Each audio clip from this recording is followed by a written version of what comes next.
안녕하세요. 반갑습니다. 우리 이번 시간에는요, 바로 이제 연철, 그리고 중철, 분철이라고 하는 것과, 그리고 이제, 중세 국어에서 한자음을 표기하는 방식은 바로 동국 정식 한자음 표기거든요. 이제 그거에 대해서 공부해 보도록 합시다. 과연 뭘까요? 자, 수업으로 들어가 보도록 할까요?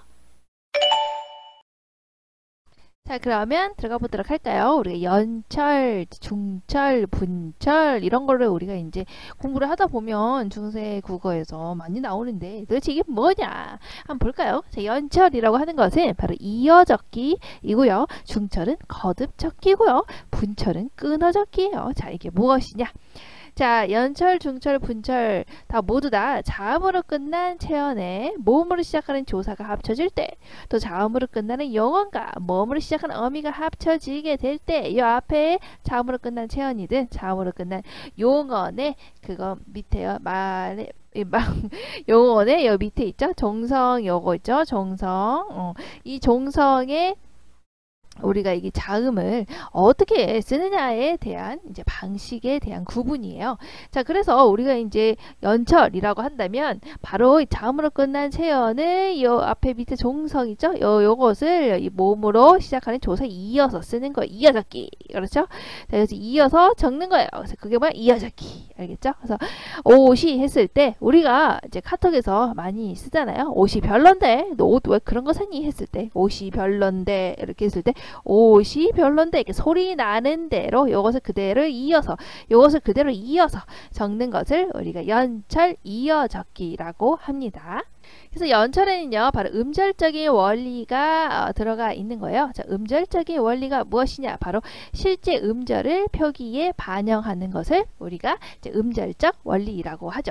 음절이라고 하는 것은 앞에서 선생님이 의문에 대해서 현대국어 의문에 대해서 강의를 할 때 설명을 했어요. 그래서 음절이라고 하는 것은요, 바로 홀로 발화될 수 있는 최소의 단위, 그러니까 한 번에 소리낼 수 있는 발음의 최소 단위를 우리가 음절이라고 한답니다. 자, 그러니까 우리가 어때요? 나는 그것이 뭐 예를 들어서 좋아 이렇게 했을 때 그것은 좀 그렇다. 다른 예시를 한번 들어보자면 또 꽃을 가져와 뭐 이렇게 예를 들었을 때 이제 우리가 꽃을 가져와 쓸 때는 어떻게 써요? 꽃을 가져와 이렇게 쓰죠. 하지만 발음은 어떻게 납니까? 우리가 꽃을 이렇게 발음이 나겠죠. 자, 그러면 음절은 어떤 건가요? 한 번에 발화될 수 있는 최소의 단위를 얘기하니까 바로 이게 음절인 거예요. 꽃을 이렇게 한 번에 하는 그러니까 발음을 하는 요 하나 요것을 우리가 이제 음절이라고 하죠. 그래서 이 음절을 표기에 반영한 것을 음절적 원리라고 하는데요. 바로 연철이 바로 그런 거라고 보시면 됩니다. 자, 그러니까 우리 실제로 발화를 어떻게 하냐? 바로 이제 이거는 이제 중세 국어에서 나와 있는 표기인데요. 이제 꽃이 했을 때 이거는 이제 꽃이의 플라워랍니다. 이렇게. 자, 이거 꽃이 이렇게 했을 때 자, 실제 발화는 어떻게 나요? 고지, 우리 꽃이 이렇게 발음을 하잖아요. 자, 그것을 그대로 이렇게 우리가 발음 나는 실제 음절을 그대로 표기에 반영했다. 음절을 그대로 썼다. 그렇죠? 소리 나는 대로 썼다는 거야. 그러니까 꽃을 이렇게 소리가 이렇게 나잖아. 하나의 음절 이렇게 꽃을 소리 나는 대로 이어서 이렇게 쓰는 거. 자, 이것을 우리가 이제 연철이라고 합니다. 그래서 연철에는 음절적인 원리가 들어가 있구나. 그리고 이거 이상하게 쪼개졌지만 이거 사실 요거거든요. 꽃을 이렇게 했을 때 그래서 이게 보시면 요거 이렇게 요거 써볼까? 요게 그러니까 이렇게 되는 거죠. 꽃하고 이제 목적격 조사가 들어가서 요것이 합쳐지게 돼서 어떻게 된다고요? 바로 고질 이렇게 쓰게 된다라는 거예요. 자, 그래서 없어 했을 때 우리가 발음해 보시면 비읍 시읒이 그대로 부스서 부서 뭐 이렇게 안 하잖아요. 그래서 실제로 발음은 어때요? 비읍으로 소리가 나죠. 그래서 없어 이렇게. 또 그리고 없으니 했을 때 두 개가 연달아 나는 게 아니고 뒤로 넘어가게 되죠. 그래서 없으니 이렇게 소리 나는 대로 실제 음절을 우리가 그대로 표기에 반영했다. 그것을 음절적 원리고 보시면 이어 적는 연철이 바로 음절적 원리가 들어가 있는 거죠. 자, 그러니까 연철 안 어렵죠? 연철을 그대로 그냥 이어서 적는 거예요. 소리 나는 대로 우리가 그냥 이어 적는 것을 우리가 연철이라고 하는 겁니다. 너 그거 깊은 물인데 했을 때 우리가 요 깊은 이렇게 쓰는 것이 아니라 어떻게 한다고? 소리 어떻게 나요? 우리 그거 깊은데 요렇게 소리 나는 대로 요렇게 쓰는 거. 아이고 이상했었네. 깊은 이게 소리 나는 대로 이렇게 쓰는 거 이어 적죠. 요 앞에 있는 요 정성을 뒤에 있는 거에 이어서 적고 있죠. 자, 이것을 우리가 이어적기 연철이라고 합니다. 그래서 우리가 설명을 보자면 어간말에 있는 자음, 어간말에 있는 요 자음을 모음으로 시작하는 조사, 모음으로 시작하는 조사나 어미의 초성으로 그러니까 요것을 요렇게 이어서 쓰는 것을 우리가 이어적기 연철이라고 하는 거죠. 결과적으로 발음이 되는 대로 적은 것입니다. 자, 그래서 중세 국어나 이제 근대 국어는 바로 이 연철 표기가 바로 주된 방식이라는 것을 기억하시면 좋을 것 같아요. 자, 그래서 우리 연철 바로 이 이어 적는 표기 방식은요 어떻게 된다고요? 바로 음절적 표기 방식이고 15세기의 일반적인 표기법, 우리 중세국어의 일반적인 표기법이구나 이렇게 생각하시면 됩니다. 자, 그래서 우리가 다시 한번 예를 들어볼까요? 우리가 이렇게 옷이 예를 들어서 이렇게 낡은이 요것을 발음해 보세요. 발음해 보시면 어떻게 됩니까? 옷이 이렇게 발음이 나죠. 옷이 낡은이 이렇게 그렇죠. 이렇게 발음이 나죠. 자, 그래서 앞에 어때요? 앞에 있는 자음으로 끝난 체언 뒤에 모음으로 시작하는 이 조사가 왔을 때 요 앞에 있는 어때요? 체언의 어간을 여기서 이렇게 이어서 옷이 이렇게 발음이 나죠.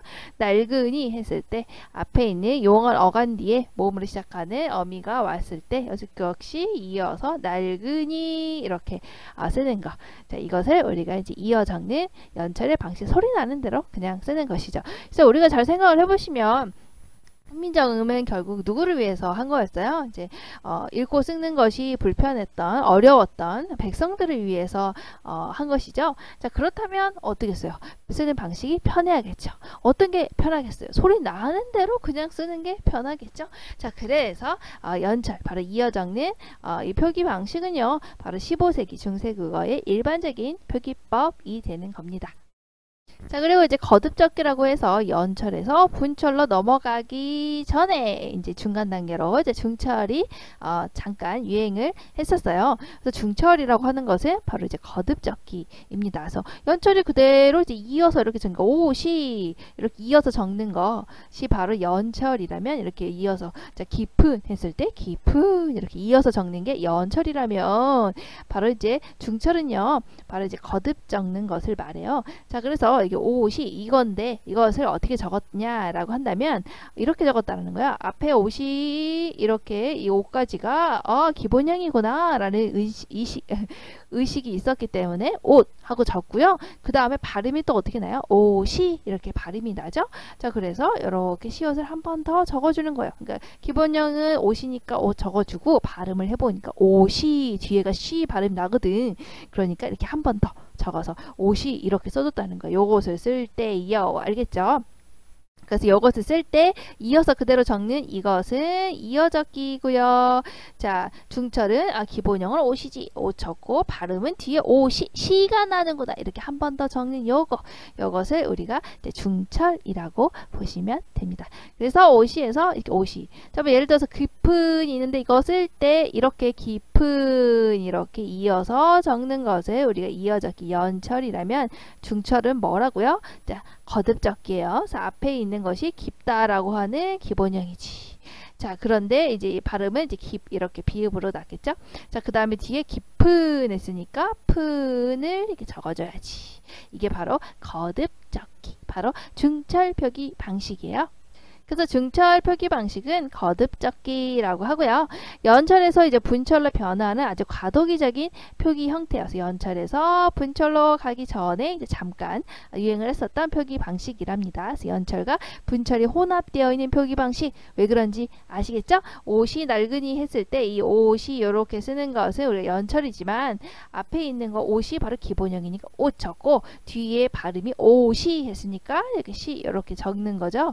자, 그러면 그러면 어때요? 뒤에 여기는 연철의 표기 방식이 들어가 있죠. 이어적기가 된 거잖아. 옷이. 하지만 얘는 이제 기본형을 알아서 밝혀서 적은 거니까 이제 분철이 들어가 있는 거죠. 자, 그래서 연철과 분철이 혼합된 표기 방식입니다. 그 다음에 이제 최종적으로 우리가 이제 분철의 표기 방식, 즉 끊어적기 방식을 쓰고 있어요. 자, 그러면 분철을 볼까요? 분철은 이제 끊어적기라고 하는 거고요. 이제 우리가 이제 현대에서 이제 쓰는 이제 표기 방식이죠. 자, 어때요? 이제 앞에 자음으로 끝난 체험과 모음으로 시작하는 조사가 합쳐질 때요. 이것을 내려 쓰는 것이 아니고 말자음을 내려 쓰지 않는 방식, 그러니까 끊어서 적는 것이죠. 자, 그래서 이거 연철하지 않고요. 경계를 분리해서 적는 것을 경계를 끊어서 적는 것이죠. 요즘 이제 우리 현대 국어에서 쓰는 방식이에요. 그래서 옷이 했을 때 어때요? 우리가 이걸 이어서 옷이 이렇게 하지 않고요. 소리 나는 발음, 소리 나는 음절대로 쓰지 않고요. 이거를 끊어서, 그렇지? 기본형을 밝혀서 끊어서 이렇게 옷이 이렇게 적는 것을 우리가 이제 분철이라고 합니다. 현대국어의 이제 표기 방식이기 때문에 여러분들이 익숙할 거예요.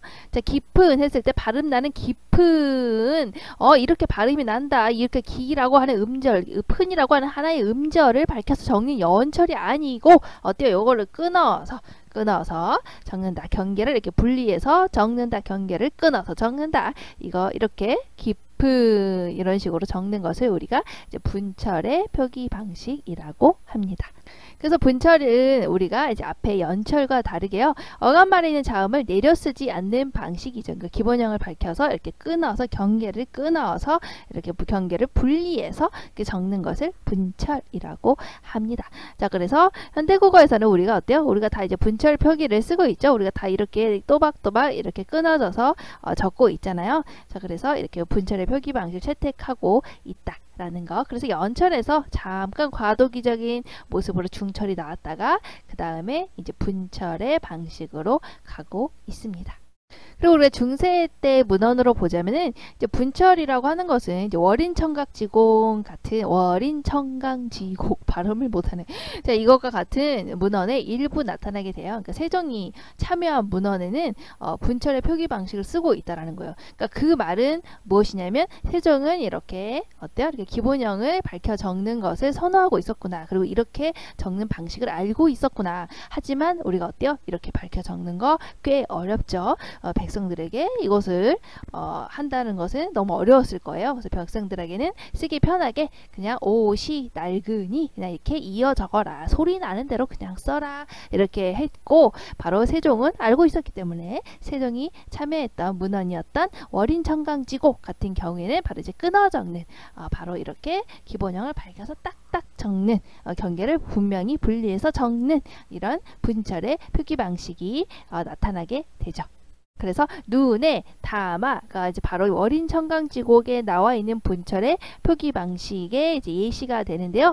그래서 연철, 그러니까 네, 이렇게 쓰지 않고요. 어때요? 이게 뭐예요? 이렇게 이어져서 적는 거, 소리 나는 대로 적는 거, 음절을 밝혀가 적는 거, 이것이 바로 연철의 표기 방식이죠. 네, 이렇게 쓰지 않고 이 문헌에는 이렇게 눈에라고 하는 눈이라고 하는 기본 형태를 밝혀서 현대의 표기 방식이라고 생각하시면 돼요. 에라고 하는 표기 방식을 밝혀서 서로 두 개의 경계를 이어서 쓰지 않고 끊어서 적는 바로 이제 분철의 표기 방식이 이제 이런 세종이 참여했던 그런 문헌에 나타나 있더라. 그러니까 세종은 알고 있었구나 라는 것을 알 수가 있죠. 그래서 눈에 라는 거 담아 이렇게 되는 거죠. 자, 그럼 우리가 한번 연습을 한번 해볼까요? 우리가 이제 담아 같은 경우에 우리가 연철의 표기 방식을 썼다 그러면 어떻게 쓰면 되는가요? 바로 담아 이렇게 쓰시면 돼요. 소리 나는 대로 그대로 이어서 앞에 있는 미음이 뒤로 이렇게 이어 적는 거 그대로 적는 거 이렇게 담아. 그쵸? 자, 그럼 중철은 어떻게 나는 거예요? 우리가 담다라고 하는 기본형은 알지. 하지만 뒤에 발음이 또 담아라고 나니까 이렇게 적는 거. 기본형은 담인데 우리가 담다라고 했을 때 담으로 나는데 뒤에 소리가 또 담아라고 나잖아. 이렇게 했을 때 우리가 이게 두 번을 겹쳐 적는 것을 우리가 이제 거듭 적기가 되죠. 그 다음에 분철은 어때요? 이제 끊어서 적는 것이죠. 그래서 말 그대로 기본형이 담다지. 그래서 담 하고요. 그 다음에 역시 해서 이렇게 끊어서 적는 것을 우리가 분철이 됩니다. 한 번만 연습을 해보시면 금방 알 수가 있어요. 그래서 이렇게 연철에서 중철로 잠깐 잠깐 등장했다가 그리고 이제 분철로 넘어가게 됐습니다. 자, 그래서 이제 문헌에 이제 소개가 된 것을 보시면 이제 근대국어로 오게 되면서 중세에서 이제 근대로 오게 되면서 분철 표기가 조금 강해지는 경향은 있었으나 여전히 이제 연철 같은 경우에는 우리가 중세 국어의 대표적인 표기 방식이고요. 이게 이제 근대로 가게 되면서 요게 잠깐 강해지는 경향이 있었지만 그래도 용언 같은 경우에는 연철이 주된 표기 방식이었고 분철 표기는 잘 나타나지 않았다. 자, 결과적으로 이렇게 끊어 적는 이런 분철 표기가 확립이 된 것은요. 한글 맞춤법 통일안 이거 이렇게 썼어요. 옛날에는. 그래서 맞춤법 통일안에서부터 이제 우리 맞춤법 이렇게 쓰도록 하자라고 하는 맞춤법 통일안에서 우리가 이제 분철 끊어적기 방식이 확립이 됐죠. 그래서 연철에서 중철 잠깐 등장했다가 분철로 가게 됐다라는 거. 그래서 이어 적다가 거듭 적다가 그 다음에 이제 결과적으로 이제 끊어적기로 갖고 이게 이제 현대 표기 방식이다. 이런 걸 기억하시면 돼요. 그래서 여러분들이 이거는 조금만 연습을 해보시면 금방 알 수 있는 거니까 한 번만 정리를 해두시면 좋을 것 같아요. 자, 그러면 고등학교에는 어떻게 나와 있나 볼까요? 자, 바로 중세국어의 표기법에서요. 바로 중세국어, 바로 15세기의 이제 일반적인 표기법은 연철, 이어적기라는 거구나. 발음이 나는 그 음절을 밝혀서 적는 음절적 원리가 들어가 있는 거구나. 자, 보시면 앞말의 종성을 그대로 다 했던 거죠. 앞말의 종성 말씀 플러스 이 했을 때 발음은 어떻게 나요? 말씀이 우리 손으로 했을 때 손으로 하지 않죠. 손으로 이렇게 발음이 나죠. 그 발음 나는 대로 그렇지. 앞말에 있는 요 정성을 뒷말의 이 초성으로 말씀이 요 그대로 이어서 말씀이 요 그대로 손으로 이거 그대로 발음 나는 대로 손으로 이렇게 옮겨 적는 게 바로 이어적기 방식이고 연철의 방식이 됩니다.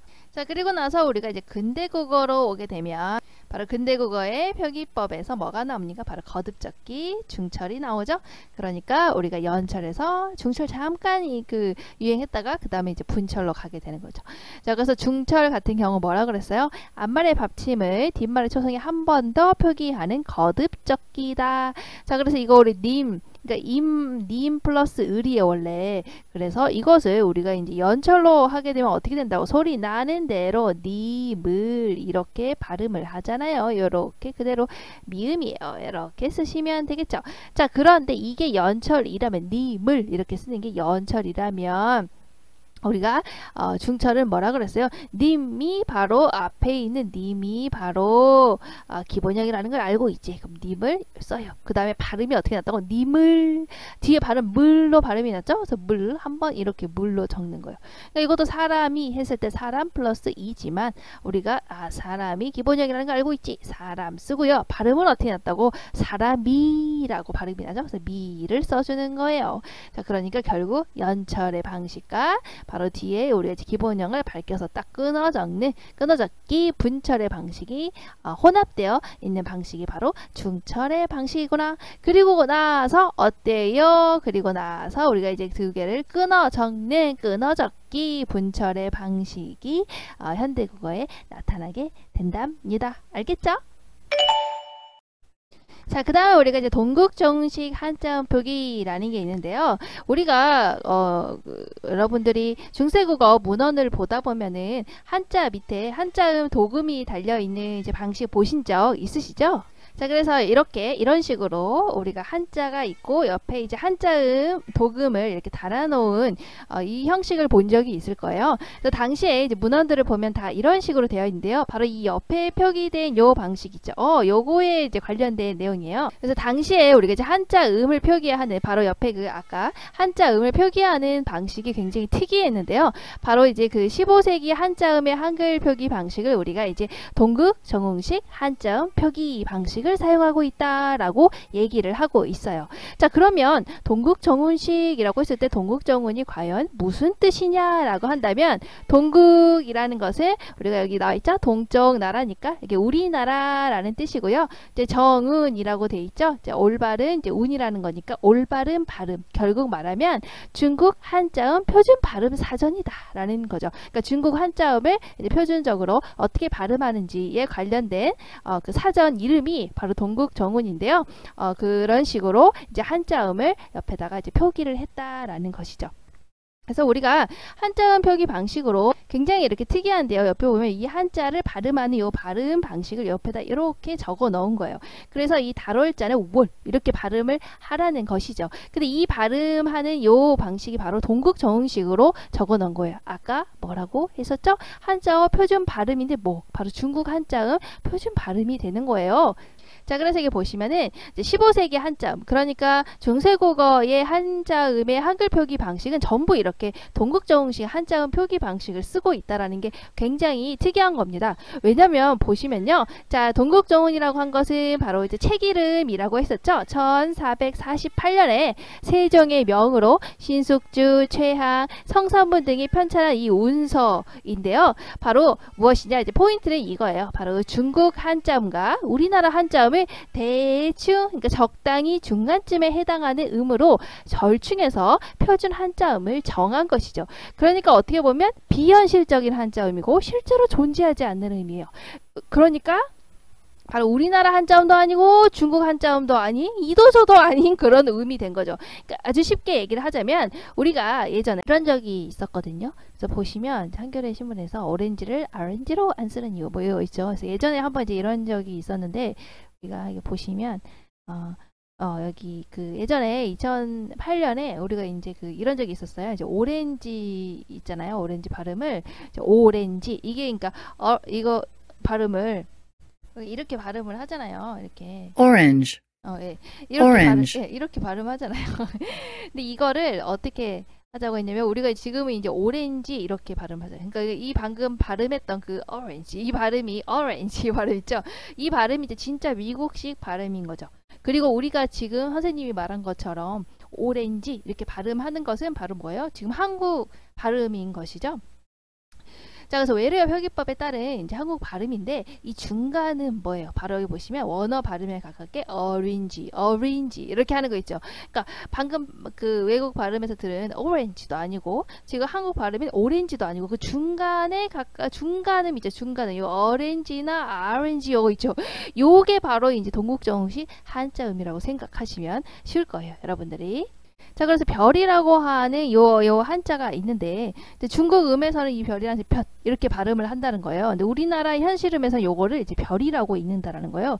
그러면 중국의 이 진짜 음에 가깝게 중국 음이라고 적혀있는 중국 음이에요. 중국 음에 가깝게 절충한 거야. 우리나라 한자음을 이렇게 절충을 하고 중국의 한자음으로 이렇게 절충을 하는 음이 바로 이제 동국정은 음이 됩니다.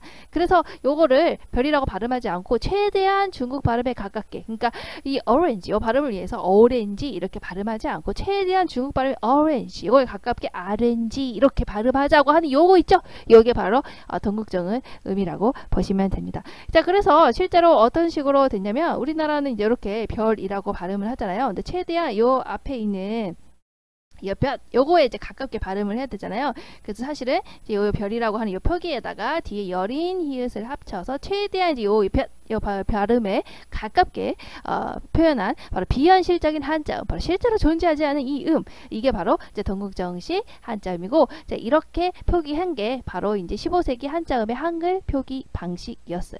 그래서 여러분들 보시면 이게 어때요? 굉장히 비현실적이죠. 누가 오렌지가 있는데 그죠? orange 이게 있는데 누가 orange 이게 뭡니까 이게, 그죠? 자, 그래서 이러다 보니까 결국에는 세종 때까지만 지켜지게 됐고, 세종 때까지만 지켜지게 됐고, 15세기 말로 흘러가게 되면서 연산군 때의 문화 6조당 경 언해부터는 결국에 어떻게 돼요? 이런 발음은 이제 비현실적인 한자음, 이거 너무 어렵잖아요. 중간음인 이렇게 찾아가지고 일일이 한다는 게. 그래서 결국에 하지 않고요. 결국에 나중에 이 우리나라의 현실 한자음으로 표기하는 식으로 바뀌게 됩니다. 어쨌든 여러분들은 그렇구나, 이 당시에 있었던 바로 15세기 한자음의 한글 표기 방식이고요. 중국음으로 넘어가는 이런 거를 중국음으로 우리나라 현실음을 중국음에 가깝게 발음하기 위해서 만든 비현실적인 한자음이 바로 동국정식 한자음이고, 그렇게 표기한 게 동국정식 한자음 표기구나. 이제 그렇게 아시면 좋을 것 같아요. 그래서 여러분들 이제 국어의 역사에서 이제 중세국어에서 표기법에서 동국정식 표기라고 한다면 여기 이제 이렇게 표기된 거 엉정 이게 뭔지 알겠죠? 바로 이제 중국 한자음에 가깝게 이제 우리나라 현실음을 이렇게 변형해서 그래서 동국정식으로 이렇게 쓴 것을 이런 표기법을 동국정식 한자음 표기라고 하는 거구나. 그리고 15세기 한자음에서 이게 이제 일반적인 표기법이었구나 라는 걸 보시면 됩니다. 그래서 우리 현실 한자음이 있는데 그걸 중국 한자 원음에 가깝게 표기하기 위해서 나타난 게 바로 동국정식 한자 표기, 그리고 그게 나타난 게 바로 15세기 바로 중세 국어의 특징이구나, 이렇게 아시면 될 것 같아요. 알겠죠? 자, 그래서 이제 동국정시 한자음 표기에 대해서 좀 요약된 걸 보자면, 동국정시 한자음 표기라고 하는 거 얘기했죠? 이제 우리가 쓰던 그런 이제 한자음을 당시에 중국의 발음과 최대한 가깝게 표기하기 위해서 훈민정음을 이용해서 동국정운이라고 하는 그런 책의 편찬을 통해서 정리한 표기법이에요. 그래서 이제 최대한 중국 발음에 가깝게 이제 표기를 하는데 그 방식이 이제 이런 세 가지의 특징을 가지고 있더라는 거예요. 보시면 당시에 우리의 한자음을, 그러니까 우리 오렌지 이거를 최대한 오렌지 이거에 발음하기 그 발음에 가깝게 하기 위해서 어렌지 이렇게 썼다라고. 그러니까 이 오렌지 이렇게 썼다라고. 알겠죠? 중국 발음에 가깝게 이렇게 발음을 했다라고, 이렇게 가깝게 표기를 했다고. 자, 그리고 음절을 이루는 초성, 중성, 종성의 체계를 세워서 받침이 없는 글자를 이렇게 밑에다가 이응을 형식상 받침에 넣었다고. 왜? 당시에 중국 원음이 그렇게 발음이 됐으니까. 알겠죠? 자, 그래서 최대한 중국 발음에 가깝게 어렌지, 아렌지 이렇게 표기를 한 거예요. 알겠죠? 자, 그래서 우리말에서 또 리을러 소리나는 한자음이 중국에서는 디귿처럼 소리가 나기 때문에 아까 봤죠? 그래서 리을 다음에 어때요? 이제 월이라고 했을 때 우리가 이제 중국에서는 이렇게 발음이 나니까 이 달월자가 이렇게 원 이렇게 발음이 나니까 우리나라는 발음이 월 이렇게 발음이 나잖아요. 그래서 최대한 요 발음에 가깝게 하기 위해서 여린이엇을 이렇게 집어넣어서 표기를 했다라는 겁니다. 그래서 이 세 가지가 이제 동국정시 한자음 표기의 이제 특징이라고 보시면 돼요. 자, 그래서 석보상절이라든가 월인청강지곡이라든가 훈민정음 해례본의 한자음 표기는 모두 이를 표준으로 삼고 있어요. 다 이렇게 경국정식으로 한자음을 표기하고 있죠. 이제 세종이 그렇게 했기 때문에. 하지만 이제 보시면 알겠지만 우리가 오렌지가 있는데 그것을 아렌지 이렇게 한다고 해서 현실 발음과 너무 차이가 나잖아요. 그렇죠? 그리고 우리가 오렌지라고 읽는데 딱히 뭐 불편함도 느끼지 않죠. 똑같은 거예요. 그렇기 때문에 동국정식 한자음은 근데 비현실적인 한자음이었기 때문에 얼마 쓰이지 못하고 사라지게 됐습니다. 그럼 오늘은 여기서 이제 마무리하도록 할까요? 우리 다음 시간에는 또 다른 중세국어 표기로 만나도록 합시다. 다음 시간에는 아마 이제 뭐 소실문자 한다든지 이제 어두자음근 뭐 이런 거 같이 보도록 하고요. 이제 개념어 강의에서 우리 음소적 표기하고 형태 음소적 표기법에 대해서 같이 공부를 해보도록 합시다. 아마 이제 개념어 강의할 때는 선생님 얼굴이 나오도록 하도록 하고요. 이렇게 이제 우리가 이제 좀 이렇게 공부를 좀 해야 되는 좀 양이 많고 필기량이 많은 거는 선생님 얼굴 안 보이게 최대한 이제 공부하는 거에 집중하는 게 중요하기 때문에 하도록 하고요. 그 개념어 같은 경우는 짧고 별로 깊지 않고 간단하기 때문에 그 강의만 선생님 얼굴 나오게 찍도록 할게요. 우리 다음 시간에 만나도록 해요. 안녕.